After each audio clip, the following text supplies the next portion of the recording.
All right, so today we're stepping into the future of culture. Sounds exciting, but a little daunting, maybe. Yeah, a little bit, Huh? right? Like we're working with this briefing. It's called Pulse Carriers. Okay. It's from an investment team. And they've put together all these predictions about where culture's going. Mm-hmm. And what's really wild is they've based it all on real research. Not just like, oh, we think this is going to happen. Exactly, yeah. It's like grounded in what scientists and scholars are seeing right now. So real trends, not just like, flying cars and robot butlers. Right, exactly. Although, who wouldn't want a robot butler? True, true. But what I find really fascinating is how these predictions go beyond just, technology itself. It's about how tech is reshaping the way we think, Yeah. how we interact, even how we see the world. It's like these are some pretty fundamental shifts they're talking about. Huge, yeah. And as we dig into all this, think about like how these changes might actually touch your own life, Yeah. your own beliefs, even how you understand what's real. Okay, so first up, they've got this prediction called the shadow economy of consciousness. Okay. That sounds a little intense. It does, right? Like, are they saying our minds are going to be, like, bought and sold? It's not as crazy as it sounds, honestly. This prediction links directly to some work by Dr. Raphael Yuste. Oh, He's a neuroscientist who's been really vocal about brain privacy. mhm. And he was actually co-author on this paper. It was in Nature. Huh. And it laid out like 4 big ethical things we got to think about with all this neurotechnology and AI stuff coming out. So basically they're saying that, as tech gets better, it's going to be easier to, Mm-hmm. like, figure out what people are thinking and feeling. Exactly. And not just figure it out. Oh, no. Potentially manipulate it too. Okay, now that is scary. Right. So it raises these massive ethical questions about like who actually owns our thoughts and feelings. Yeah, like, who has the right to? Exactly. Yeah. And what happens when someone can just like go on the black market and buy access to your innermost thoughts? Oh, gosh. Okay. It's a dark thought, but we need to start thinking about it now. Absolutely. Okay, so next up, they've got the cult of the unseen. Oh, interesting. Right. This one's super interesting. They're saying, like, as our lives get more and more digital, Mm-hmm. there could be this whole cult that pops up around the idea that real power comes from being anonymous. Being invisible. Yeah, like hiding in the shadows. It's kind of a counterintuitive idea, right? In our world of social media and influencers, you think power is all about visibility. Right, exactly. But there's some fascinating research that actually supports this idea. Duncan Watts, have you heard of him? No, I don't think so. He's done some amazing work on social networks looking at how information spreads. No. And his research, which was published in Science, suggests that sometimes the most influential people aren't the ones with the loudest voices. Makes sense. It's the ones working behind the scenes, shaping things without ever being in the spotlight. Wow. Yeah, it's like, it makes you wonder who's really pulling the strings. you know? Exactly. It's not always the people we see. And this prediction suggests that in the future, power might become even more concentrated, less transparent. Okay, so the opposite of what we've been seeing? Maybe a swing back in the other direction. Like, think about algorithms. Control over information and how it flows. That might be the new currency of power. Yeah, that's a bit scary. Okay, this next one feels really timely. The fragmentation of reality into echo chambers. Oh, yeah, we hear about echo chambers all the time. Right. But they're not just talking about online bubbles. They're saying reality itself could splinter. Whoa. Yeah, like imagine a world where everyone's living in their own version of reality Oh, gosh. with their own set of facts, even their own timeline. So basically, no more shared truth. That's what it sounds like, yeah. That's a bit terrifying. Right, like how can we even function as a society if we can't agree on what's real? Yeah, how do you even have a conversation with someone who's living in a completely different reality? Right, so how does this connect to any, like, actual research? There's a ton of work being done on something called group polarization Okay. and network dynamics that helps explain this. This guy, Castle Sunstein, legal scholar, he's written a lot about how group dynamics can push people to extremes. Mm-hmm. Yeah. Like, if you get a bunch of like-minded people together, their opinions tend to get more and more extreme over time, Right. which creates these echo chambers where anyone who disagrees is just shut out. Right, and then you've got online algorithms that are designed to Oh, yeah. keep you engaged. Exactly. So they show you more of what you already agree with. And less of what you don't. Right, so it's like a double whammy. You're self-selecting, and then the algorithm's, like, amplifying it. Yeah, a recipe for disaster, right? Like, how do Yeah. we bridge the gap between these different realities? It's the core challenge we're facing, I think. It's a huge challenge, yeah. Mm. Okay, on to the next one. The algorithmic Ouroboros. Now the most word I haven't heard in a while. I had to look it up. It's like this ancient symbol, a snake eating its own tail. Right, representing this endless cycle of creation and destruction. Yeah, so in this context, they're talking about algorithms becoming self-referential. Meaning, Like they feed on themselves, They create this closed loop where they're constantly shaping and being shaped by our behavior. so the more we engage with a certain type of content online, Mm-hmm. the algorithm's like, okay, this is what they want, and shows us more of the same. Right, and then because we're only seeing that stuff, We engage with it even more, and the cycle continues. it's like we're trapped in a filter bubble of our own making. Exactly. And this ties into some really important work by Judea Pearl. He's a pioneer in something called causal inference. And he's been arguing that in this age of algorithms, we need to understand why they make the decisions they do. Because if we don't, We risk being controlled by them. We become passive consumers of information, just letting the algorithms dictate what we see and believe. that's a scary thought. So we need to become more aware of how these algorithms work and like make conscious choices about what we consume. Exactly. It's about taking back control, about being active participants in shaping our own information landscape. Okay, that makes sense. All right, the next prediction is the digital abyss of lost identities. Ooh, that one's a bit ominous. Right. They're saying we could lose our true selves in this digital world, like drowned in all these online personas and avatars. It's easy to see how that could happen, right? We create all these different versions of ourselves online, on social media, in games, Yeah. and the line between our online and offline selves starts to blur. It's almost like we're performing all the time. Exactly. And the danger is that we start prioritizing these curated identities over our real selves. I see that with my kids sometimes.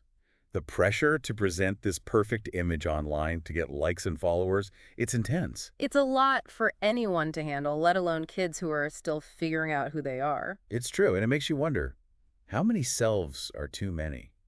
When do we lose sight of who we really are at our core? That's a question Sherry Turkle's been exploring for years. She's a sociologist and psychologist who's done some groundbreaking work on how technology is changing the way we relate to each other. Oh yeah, I've heard of her. And she's really concerned about what she calls the tethered self, this idea that we're constantly connected but also increasingly isolated. It's like we're surrounded by people but still feel lonely. Exactly. And she argues that we need to be more mindful of how we're using technology, that we need to prioritize real-world connections and experiences. Okay, that makes sense. All right, this next one's a bit disturbing. The shadow auction of intimacy. Oh. Yeah, they're basically saying that our deepest emotions, even love, could become commodities. Like bought and sold on the dark web? That's what it sounds like. Yeah. As tech gets better at simulating human connection, they're saying people might start paying for it, even if it's not real. Oh, that's a dark thought. It is. And it makes you wonder about the ethical implications. Like, where do we draw the line? How do we protect ourselves in a world where everything seems to be for sale? That's a huge question.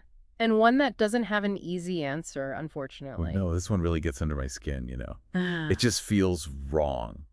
Like, shouldn't some things be sacred? Shouldn't love be about more than just, algorithms and transactions? It's a valid concern, and it's something that Zeynep Tufekci, a scholar who's been studying the social impact of technology, has been warning about for years. Oh, yeah, I've read some of her stuff. She's brilliant. She's a real thought leader in this space, and she's been arguing that we need to be much more careful about how we're integrating technology into our lives. Because it's not just about the tech itself, right? It's about the values and the systems that shape it. Exactly. And if we're not careful, we could end up creating a world where those values are, well, let's just say, not very human-centric. It's a lot to think about. But I think it's important that we're having these conversations. Absolutely. Awareness is the first step. Right, because if we don't know what we're up against, how can we even begin to fight it? Exactly. And knowledge is power. The more we understand about these potential futures, the better equipped we are to navigate them and to make choices that align with our values. Okay, I'm with you on that. This is heavy stuff, though. It It's is. like my brain is full. I hear you. We've covered a lot of ground. We have. But it's important, right? It is. And there's more to come. Oh, there is? Oh, yeah, we've only just scratched the surface. When we come back, we're going to dive into some even more thought-provoking predictions. We'll explore the rise of nihilistic art, the fading of our collective memory, and what it all means for our individual lives and the future of society as a whole. Okay, well, buckle up, everyone, because we're going even deeper. Don't go anywhere. We'll be right back. Welcome back to our deep dive. Into the future of culture. We're picking up where we left off, exploring some pretty wild, almost mind-blowing predictions about where the world might be headed. Yeah, and I gotta admit, it's a lot to process. It is. It really is. And before we jump back into, those predictions, the ones from Pulse Carriers, I think it's important to just, take a moment. And acknowledge the weight of what we're talking about, This isn't just some abstract theoretical stuff. No, not at all. These are potential realities, futures that could really fundamentally change our lives and the lives of, our kids, our grandkids. It's true. It's sometimes it's easy to feel a little bit, hopeless, when you start thinking about how big these changes could be. Yeah, for sure. But I keep reminding myself that we're not totally powerless in all of this, Yeah. We still have a choice in how we respond. Yeah, I think that's important to remember. It is. Yeah. And awareness is the first step, right? Makes sense. The more we understand about what's coming, the better equipped we are to navigate those changes, right? All right. And to make choices about the future that we want to see. Okay, so let's get back to those predictions then. All right, sounds good. We were talking about how tech could actually be used to exploit people, exploit our desire for connection. Yeah. And then this next one is the rise of the nihilistic aesthete. Okay. This one's a bit of a head scratcher for me, I'll be honest. Yeah, it's a strange one. What does it even mean for art to embrace nothingness? It's a fascinating and a bit unsettling concept. Yeah, I was gonna say. It suggests that a new kind of cultural movement is going to emerge, one that equates beauty and art with, emptiness. Yeah, meaninglessness, even the void. Wow, that sounds kind of I don't know, bleak, right? It does a little bit, doesn't it? It's almost like a reflection of a world that's just lost its meaning, Yeah, I think there's an element of that for sure. Right. It's hard to ignore the connections between this prediction and the anxieties that we're all feeling right now, right? We're living in this time of constant change, social upheaval, uncertainty. Mhm. So it's not that surprising that some artists might be, exploring themes of disillusionment, despair even. Right. You mentioned Cian Guy's work earlier. Oh yeah. She's a literary critic who's been looking at these trends in art, in aesthetics. Exactly, and she's really smart. So how does she connect this idea of nihilistic art to what we're seeing in the world right now? Well, and Guy argues that contemporary aesthetics, so the way we think about beauty and art today, they're increasingly engaging with ideas of negativity, emptiness, and what she calls the sublime, which is this kind of experience of awe and terror, Yep. She sees this trend as a reflection of the anxieties and uncertainties of our time. It's a way of grappling with the complexities of a world that often feels, overwhelming and meaningless. So it's like art is holding up a mirror to society, Right. showing us our own fears and anxieties. Yeah, in a way, yes. But I think there's also a sense of beauty and even hope that can be found in these expressions of negativity and emptiness. By stripping away all the noise, all the clutter, by confronting the void, artists might actually be creating space for something new to emerge. It's like clearing the canvas to make way for a new masterpiece. Exactly. Yeah, and I think that's the challenge for artists in the coming years, to find meaning and beauty in a world that often seems, devoid of both. And maybe to help us find it too. Yeah, absolutely. To help us make sense of the chaos, to guide us towards a more hopeful future even. Okay, I like that. That's a powerful thought. All right, this next prediction really hit home for me as a mom, the eclipse of collective memory. Oh, yeah. The idea that our shared history could become fragmented and unreliable. It's a chilling thought. It is, especially in an age where information is so readily available, right? But it's also so easily manipulated. Yeah, we're already seeing that, right? The erosion of trust in traditional media, the rise of misinformation and disinformation online. It's scary. It's really scary. And with our growing reliance on digital platforms to store our memories, to access information, that trend seems likely to just accelerate. Right. And it's not just about forgetting things, is it? It's about our memories being actively shaped and reshaped by the information we consume online. Exactly. Exactly. And that raises some big questions, right? Like who controls the narrative? Who gets to decide what we remember and what we forget? Yeah. And what are the implications for our understanding of history, our sense of identity, our ability to make, informed decisions about the future? It's a lot to grapple with. And I think it underscores the importance of critical thinking, media literacy. Oh, The absolutely. need to cultivate a healthy skepticism toward the information that we're bombarded with online. I couldn't agree more. We need to be discerning consumers of information, question the sources, consider the motives, be willing to challenge the narratives that are being presented to us. Yes, 100%. Okay, so speaking of questioning narratives, let's go back to that prediction about the shadow auction of intimacy. Oh, yeah, that one. This one really gets under my skin, to be honest. It's a tough one. The idea that human connection, like real human connection, could become a commodity, something that's bought and sold on the dark web, it's disturbing. It is disturbing, it is. And yet, as unsettling as it might seem, it's not entirely implausible, right? Like, Yeah.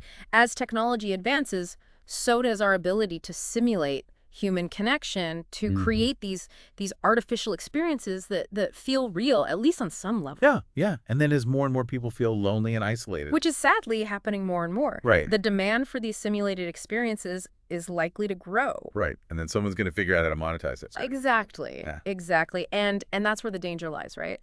We could end up in a world where people are paying for connection, for intimacy, even if it's not real, even if it's just an algorithm. It's like reaching for a glass of water only to find out it's filled with sand. That's a great analogy, yeah. It looks like the real thing, but it doesn't quench your thirst, it doesn't nourish you. And I think that highlights the importance of nurturing real-world connections, of investing in relationships that provide genuine support and fulfillment. Okay, yeah, I'm with you on that. There's no substitute for the real thing. There isn't. But, I think it's also important to acknowledge that technology can play a role in facilitating those connections, right? Like, it can help us stay in touch with loved ones who live far away. Right. It can help us find communities of people who share our interests. It's all about finding that balance, using technology mindfully and intentionally, and never losing sight of the importance of face-to-face interaction. I love that, finding the balance, yeah. It's key. It really is. Okay, so so much of what we've been talking about today is about this tension between technology and humanity. Right, like how do we embrace the benefits of tech without losing ourselves in the process? Yeah, it's the fundamental question of our time, I think. And that leads us perfectly into the next prediction.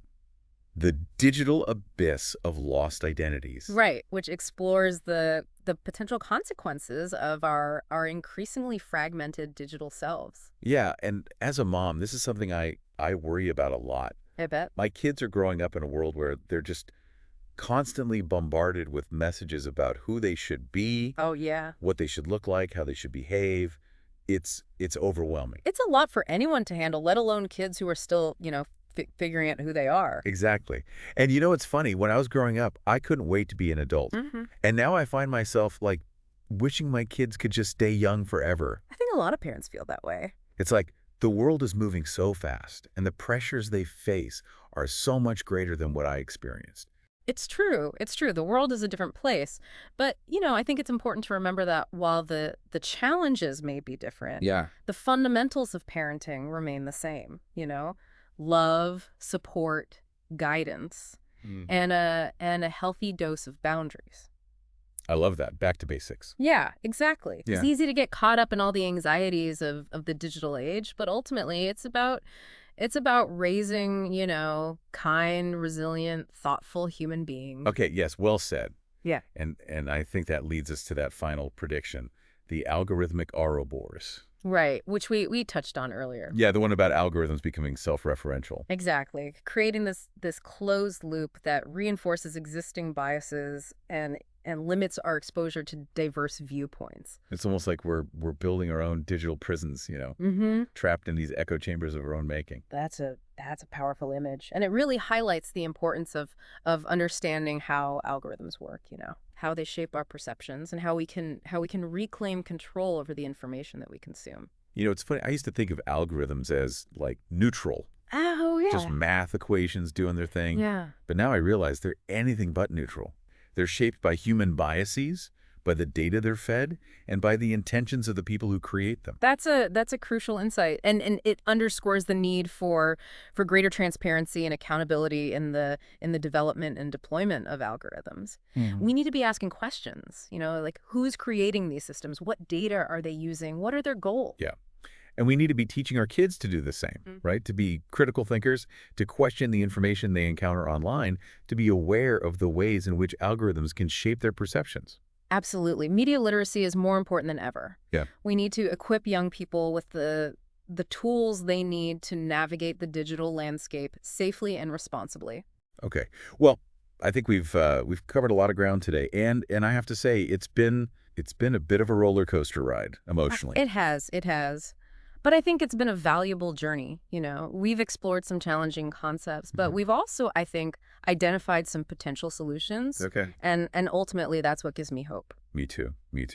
Knowledge is power. Mm-hmm. And by understanding the forces that are shaping our world, we can start to make more informed choices about the future we want to create.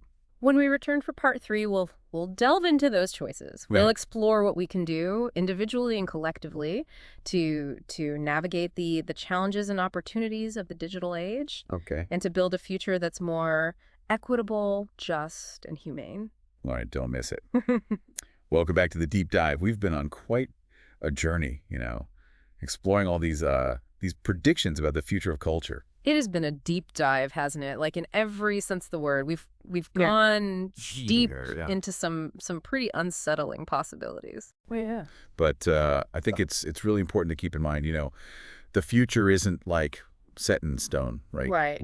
We still have the power to shape it. I was just thinking that, like, we've spent the last 2 parts talking about all the challenges, the potential pitfalls of a world that's so shaped by technology. But what about the opportunities? Like, where's the hope in all of this? That's the crucial question, isn't it? It's easy to get caught up in the doom and gloom, Yeah. But I really believe there's also immense potential for positive change. Okay. It all starts with recognizing that technology is a tool. Right. And like any tool, it can be used for good or for bad, right? So how do we ensure that it's used for good? Like, how do we steer technology in a direction that benefits humanity? It starts with awareness, I think. Okay. We need to understand the forces that are at play, the potential consequences of unchecked technological development. And the ways in which our own choices and actions can actually influence the trajectory of these technologies. Okay. Yeah, we've talked a lot about like individual responsibility. Mm-hmm. But what about collective action? Like, what can we do as a society to shape a more positive future? That's where things get really interesting, I think. We need to start thinking about technology not just as like a collection of gadgets and algorithms, You're right. but as a social force, Yeah. something that's deeply intertwined with our values, our beliefs, our systems of governance. So it's not just about like regulating technology. It's Right. about like shaping the values that underpin its development and use. Exactly, yeah. We need to be asking ourselves, what kind of world do we want to live in, and what role do we want technology to play in that world? It makes me think of that prediction about the shadow auction of intimacy. Oh, yeah. Like if we're not careful, technology could actually make us more lonely and isolated, leading us to seek connection in these artificial ways that ultimately leave us feeling empty. It's a very real danger. But I also think there's an opportunity here, Yeah. to use technology to facilitate genuine connection, Okay. to build bridges between people, to foster empathy and understanding. Yeah, I've seen glimpses of that already, right? Oh. Like there are online communities that offer support and encouragement spaces where people can connect with others who share their interests or their experiences. Like technology can be a powerful tool for building community, especially for people who might feel marginalized or isolated in the offline world. Absolutely, yeah. And I think that's a key takeaway from all of this. We need to be intentional about how we use technology. Yeah. We need to be mindful of its potential pitfalls, but also like open to its possibilities for positive change. It's about finding that balance, right? It is. Embracing the potential of technology without losing sight of our humanity. Well said. Well said. And I think that leads us back to the prediction about the digital abyss of lost identities. Mhm. As we navigate this increasingly complex digital world, it's so important that we cultivate a strong sense of self, Yeah. a core set of values and beliefs that can kind of anchor us amidst the swirling currents of online personas and virtual experiences. Yeah, as a mom, this is something I think about all the time. Like Mhm. how do we raise kids who are confident in who they are, who can navigate the online world without losing themselves in the process? It's a tough question, but I think it starts with modeling those values ourselves, Yeah. being present and engaged in the offline world, Um, fostering genuine connections, demonstrating that there's more to life than likes and it's followers. about teaching our kids to be critical thinkers, Right. right? To Yeah. question the narratives they encounter online, Mm. to value authenticity over artificiality. Exactly, exactly. And I think that applies to all of us, not just young people, Yeah. We all need to be more discerning consumers of information, more mindful of the ways in which technology can shape our perceptions and more intentional about the digital lives that we create. It's a lot to take in, It is. but I think it's ultimately a message of hope. Yeah. We have the power to shape the future of technology, Yeah. and in doing so, to shape the future of culture itself. I couldn't agree more. The future isn't something that just like happens to us. All It's right. it's something we create. And by engaging with these ideas, by having these conversations, we're Yeah. we're taking the first steps towards building a future that actually reflects our values and our aspirations. It's been an incredible journey, It has. exploring these predictions, grappling with their implications. Thank you for joining us on this deep dive into the future of culture. And remember, the future's in our hands. Let's choose wisely. And until next time, keep exploring, keep questioning, and keep diving deep